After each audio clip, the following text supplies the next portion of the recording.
YouTube के इस channel में हम सभी अभ्यर्थियों का तहे दिल से स्वागत करते हैं। जो भी अभ्यर्थी हमारे चैनल के माध्यम से जुड़े हुए हैं तो शिक्षा जगत से संबंधित कोई भी खबर आती है हम सीधे अपने चैनल के माध्यम से दोस्तों आपको पहुंचाने की कोशिश करते हैं। ऐसे में एक अच्छी अपडेट आ रही है कि कहीं ना कहीं 7वें चरण के रास्ते में जो अवरोध दिखाई दे रहे थे वो अवरोध कहीं ना कहीं अब दूर होते हुए नज़र आ रहे हैं, क्योंकि नगर पालिका का जो चुनाव होने वाला था 10 अक्टूबर को वो कैंसिल कर दिया गया है और 20 अक्टूबर के चुनाव पे भी अब ग्रहण जो है वो लगता हुआ नज़र आ रहा है। तो ऐसे में एक बड़ी और अच्छी अपडेट दोस्तों सामने उभर के आ रही है। नगर पालिका आम निर्वाचन देख सकते 2022 लिखा है यहाँ पे। प्रेषक सचिव राज्य निर्वाचन आयोग बिहार सेवा में सभी जिला पदाधिकारी देख सकते हैं। पटना उच्च न्यायालय का आदेश और न्यायालय के आदेश से ही ये प्रक्रिया अब आगे बढ़ी है। तो स्पष्ट कर दिया गया है माननीय पटना उच्च न्यायालय द्वारा। ये देखिए यहाँ पे 4 तारीख को ये लेटर जारी करके अवगत करा दिया गया था कि कहीं ना कहीं जो चुनाव की प्रक्रिया है उसे रोका जाता है और अब कहीं ना कहीं अभ्यर्थियों को एक मौका मिल सकता है कि वो 7वें चरण में तेज़ी ला सकते हैं। क्योंकि जिस प्रकार से गर्दनीय बाग में एक बड़ा और व्यापक आंदोलन हुआ था उसका भी जो प्रभाव था वो देखने को मिला था। देशव्यापी आंदोलन कह सकते हैं, उसमें तो अतिशयोक्ति नहीं होगी। तो अब कहीं ना कहीं हम कह सकते हैं दोस्तों कि 7वें चरण को हरी झंडी जो है दिखती नज़र आ रही है और इसी माह कहीं ना कहीं विज्ञापन जो है वो आपका जारी हो सकता है।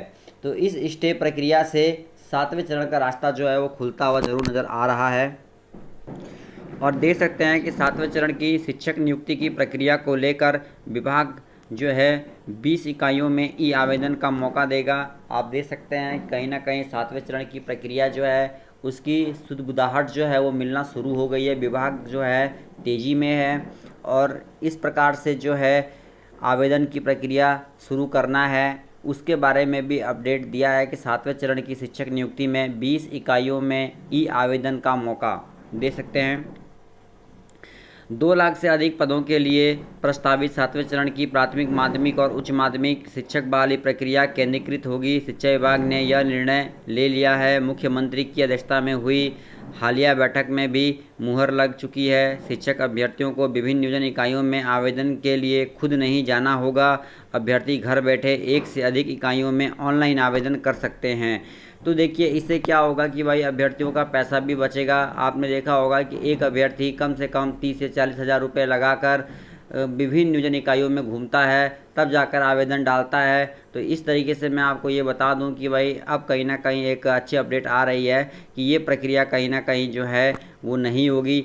आपको विभिन्न नियोजन इकाइयों में नहीं जाना होगा, ऑनलाइन माध्यम से ही जो है आवेदन की प्रक्रिया होगी। घर बैठे बैठे आप आवेदन कर सकते हैं। अधिकतम 20 नियोजन इकाइयों में आवेदन का विकल्प दिया जाएगा। 7वें चरण में अभ्यर्थियों को आवेदन से लेकर नियुक्ति तक की समूची प्रक्रिया ऑनलाइन रहेगी। नियोजन इकाइयों का हस्तक्षेप न के बराबर रह जाएगा। पोर्टल का सिस्टम पारदर्शी होगा। माध्यमिक उच्च माध्यमिक और प्राथमिक स्कूलों के शिक्षक अभ्यर्थियों के आवेदन के लिए पोर्टल डिजाइन किया गया है। पोर्टल औपबंधित मेधा सूची, दावा आपत्ति और अंतिम मेधा सूची तैयार की जाएगी। नियोजन इकाइयों को पोर्टल के लिंक पर ही अपनी औपचारिकता पूरी करनी होगी। केवल काउंसलिंग के लिए अभ्यर्थी को नियोजन इकाई के समक्ष खड़ा होना होगा। अभ्यर्थियों के गृह नगर में ही जरूरी दस्तावेजों का सत्यापन हो जाएगा। अभ्यर्थी की ज़रूरत नहीं होगी, सब कुछ पोर्टल के ऑनलाइन होगा। तो देख सकते हैं कि विभाग कहीं ना कहीं तैयार है। विभाग ने कह दिया है कि 7वें चरण की शिक्षक नियुक्ति में 20 इकाइयों में ई आवेदन का मौका मिलेगा। तो कहीं ना कहीं 7वां चरण जो है ऐसा लग रहा है दोस्तों जिस प्रकार से चुनाव की प्रक्रिया में स्टे लगा है तो अब उम्मीद और आसार ये लगाए जा सकते हैं कि अगर आपने थोड़ी सी मेहनत करके थोड़ा सा दबाव डाला शिक्षा विभाग पे तो कहीं ना कहीं 7वां चरण का कोई भी ऑफिशियल अभी तक शेड्यूल नहीं आया है। संशोधित शेड्यूल आपका अक्टूबर में ही जारी हो सकता है, लेकिन थोड़े से मेहनत की आवश्यकता है।